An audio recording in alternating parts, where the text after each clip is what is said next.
अस्सलाम वालेकुम everyone, this is Mohammad Shaheer Ahmed और आज की इस वीडियो में हम क्लास 10 फिज़िक्स के जिस टॉपिक को डिस्कस करने जा रहे हैं वो है condition for simple harmonic motion. इस लास्ट वीडियोस के अंदर हमने देखा था कि सिंपल हार्मोनिक मोशन होते क्या हैं और सिंपल हार्मोनिक मोशन और वाइब्रेटरी मोशंस क्या होते हैं, पीरियोडिक मोशंस क्या होते हैं। हमने ये देखा था कि जितने भी वाइब्रेटरी मोशंस हैं बैक एंड फोर्थ मोशन है जो अपने मीन पोजीशन के अराउंड मूव करते हैं, वो तमाम के तमाम पीरियोडिक मोशन कहलाते हैं। अब वो जो पीरियोडिक मोशन का जो सिंपल या हार्मोनिक मोशंस कहलाते हैं, अगर मैं उसी को सिंपल टर्म में लूँ तो वो क्या कहलाता है, सिंपल हार्मोनिक मोशन कहलाता है। अगर आपको याद हो तो हमने अपने लास्ट क्लास में जो हार्मोनिक मोशन का या आप इसे कह रहे हैं जो पीरियोडिक मोशन के लिए हमने जनरल फार्मूला लिखा था ना, वो जनरल फार्मूला क्या था? वो जनरल फार्मूला था F is equals to minus k x की power n। That is a general equation for any harmonic और पीरियोडिक मोशन। हार्मोनिक और पीरियोडिक मोशन जो अपनी पोजीशंस को with respect to the time repeat कर रहा हो, ये है। और इस n की वैल्यू क्या हो सकती थी? 1 हो सकती है, 3 हो सकती है, 5 हो सकती है, 7 हो सकती है, मतलब ऑड नंबर हो सकती है। हमने कहा था अगर इस n की वैल्यू को मैं 1 कंसिडर कर लूँ तो f is equals to minus k x, तो ये वो टर्म बन जाएगा जो सिंपल हार्मोनिक मोशन के लिए वैलिड है। That is the simple harmonic motion. और जितनी भी वाइब्रेटरी मोशंस होती हैं वो तमाम की तमाम vibratory motion simple harmonic motion perform कर रही होती हैं। अब अगर कोई ऑब्जेक्ट मोशन परफॉर्म कर रहा है और हम ये क्लेम कर रहे हैं कि object simple harmonic motion perform कर रहा है, तो हम कैसे जस्टिफाई करेंगे? उस सिंपल हार्मोनिक मोशन को परफॉर्म करने के लिए उस ऑब्जेक्ट में किन किन कंडीशंस का होना लाजिम है, वो हम समझते हैं। अब एक तरह के वाइब्रेटरी मोशन को पहले समझ लेते हैं, क्योंकि जितने भी वाइब्रेटरी मोशंस हैं वो तमाम के तमाम वाइब्रेटरी मोशंस वो है SHM, simple harmonic motion perform कर रहा है। अब क्या कंडीशन है कि vibratory motion simple harmonic motion perform कर रहा है, उसकी कंडीशन समझते हैं। देखें, सबसे पहले हम एक काम कर लेते हैं, हम अपने एक ऑब्जेक्ट को उसके मीन पोजीशन पर ले आते हैं। मीन पोजीशन क्या होता है? मीन पोजीशन वो पॉइंट है जहां पर वो इक्विलिब्रियम में हो। अब इक्विलिब्रियम क्या चीज़ है?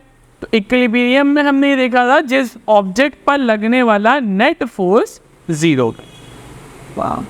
अब इस बॉडी को अगर इसके मीन पोजीशन से डिस्प्लेस करें तो हम कहाँ लेके जा सकते हैं? हम राइट साइड पर भी इस ऑब्जेक्ट को मूव करवा सकते हैं, हम लेफ्ट साइड पर भी इस ऑब्जेक्ट को मूव करवा सकते हैं। तो ये जो लेफ्ट और राइट साइड है इन्हें हम कह लेते हैं एक्सट्रीम पोजीशंस, ठीक है ना? इसे हम कह लेते हैं एक्सट्रीम पोजीशन। अब एक ऑब्जेक्ट क्या करेगा अगर हम इस ऑब्जेक्ट को टुवर्ड्स राइट साइड अगर हम डिस्प्लेस करवाएं, राइट साइड अगर हम डिस्प्लेस करवाते हैं, राइट साइड डिस्प्लेस कराने का मतलब डिस्प्लेसमेंट कहाँ है? राइट साइड, ठीक है ना? और एक चीज़ कि इस ऑब्जेक्ट के अंदर एक चीज़ और है जिसे हम कह रहे हैं रीस्टोरिंग फोर्स भी मौजूद है। तो रीस्टोरिंग फोर्स, क्योंकि हमने इसको आगे खींचने के लिए फोर्स लगाया ना एक्सटर्नल, यानी हमने इसको आगे की तरफ ले जाने के लिए F एक्सटर्नल एक फोर्स लगाया, तो F एक्सटर्नल फोर्स की वजह से इसके अंदर क्या जनरेट होगा? Restoring force. और रीस्टोरिंग फोर्स क्या करेगा? इसे सेंटर की तरफ लेकर आएगा, खींचेगा अपने मेन पोजीशन की तरफ। यानी फोर्स की डायरेक्शन कहाँ है? Towards the mean position, towards the mean position. According to the Newton second law, force is directly proportional to the acceleration. Force जिस डायरेक्शन में होगा एक्सेलरेशन भी उसी डायरेक्शन में जनरेट होगी। तो जब हम इस वाले ऑब्जेक्ट को देखें, क्योंकि force towards the mean position है, तो बनने वाला जो एक्सेलरेशन होगा वो भी कहाँ होगा? Towards the mean position. आप ऐसे करिए, एरो इधर दिखा दें, ठीक है?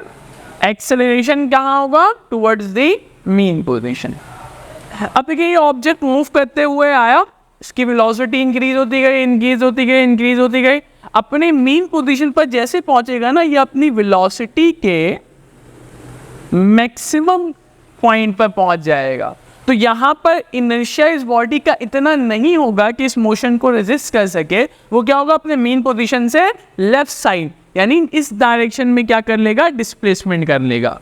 इस डायरेक्शन में आप डिस्प्लेसमेंट कर रहा है। अब जैसे ही ऑब्जेक्ट इधर आने की कोशिश कर रहा है, फोर्स क्या करेगा? इसे खींचेगा मेन पोजीशन की तरफ। कौन सा फोर्स? Restoring force.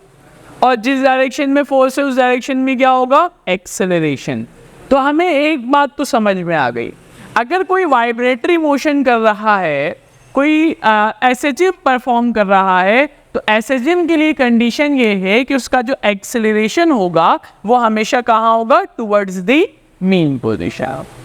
कहाँ होगा? Towards the mean position. पहली बात। दूसरी बात यह है कि जितना ज़्यादा आप उसको स्ट्रेच करेंगे, जितना ज़्यादा आप उसको डिस्प्लेस करेंगे अपने मीन पोजीशन से, ये जो एक्स है डिस्प्लेस करेंगे, उतना तेज़ी से रिस्टोरिंग फोर्स उसे अपनी तरफ खींचेगा। लाइक अ रबर बैंड, जितनी तेज़ी से हम उसको स्ट्रेच करते हैं, जितनी ज़्यादा हम उसको स्ट्रेच करते हैं, वो उतनी ही तेज़ी से क्या होता है? कंप्रेस होता है। तो जितना ज़्यादा डिस्प्लेसमेंट होगा उतना ही ज़्यादा टुवर्ड्स द मीन पोजीशन क्या जनरेट होगा? एक्सेलरेशन। तो एक्सेलरेशन और डिस्प्लेसमेंट का जो रिलेशन बना वो कैसा बना? That is direct relation. तो अगर हम एसएचएम की कंडीशन को फोकस करें तो एसएचएम की पहली कंडीशन जो हमें समझ आ रही है वो ये है कि जो एक्सेलरेशन है is directly proportional to displacement. जितना ज़्यादा डिस्प्लेसमेंट उतना ज़्यादा रिस्टोरिंग फोर्स, जितना ज़्यादा फोर्स उतना ज़्यादा acceleration. That means acceleration is directly proportional to the displacement. ये याद रखिएगा दैट नेगेटिव ऑफ डिस्प्लेसमेंट। अब नेगेटिव ऑफ डिस्प्लेसमेंट क्यों कह रहे हैं? नेगेटिव ऑफ डिस्प्लेसमेंट नहीं कह रहे हैं कि अगर डिस्प्लेसमेंट में राइट साइड पर लेकर जाओ तो एक्सेलरेशन कहाँ है? लेफ्ट साइड पर, एक दूसरे के अपोजिट। अगर डिस्प्लेसमेंट में राइट साइड पर लेकर जाऊं तो एक्सेलरेशन कहाँ है? लेफ्ट साइड पर। That is negative of displacement. यानी जिस डायरेक्शन में आप डिस्प्लेसमेंट करेंगे एक्सेलरेशन उसके अपोजिट डायरेक्शन में बनेगा।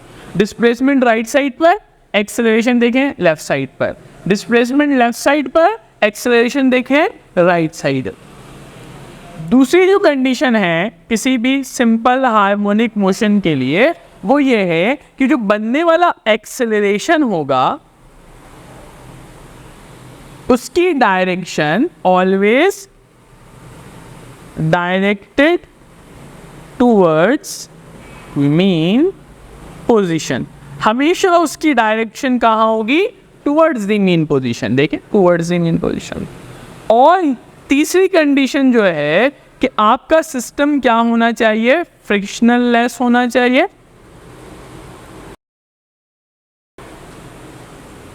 ठीक है ना? फ्रिक्शनल लेस सिस्टम होना चाहिए। और उसके अंदर क्या मौजूद होना चाहिए? उसके अंदर मौजूद होना चाहिए रीस्टोरिंग फोर्स होना चाहिए।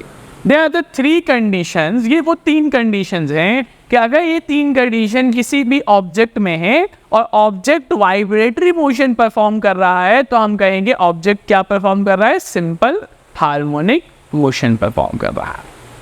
तो उम्मीद है आपको सिंपल हार्मोनिक मोशन से कंडीशंस समझ आए होंगे। हमारे चैनल को लाइक करें, सब्सक्राइब करें, बेल आइकन को प्रेस करें ताकि आने वाली वीडियोस की नोटिफिकेशन आपको मिलती रहे।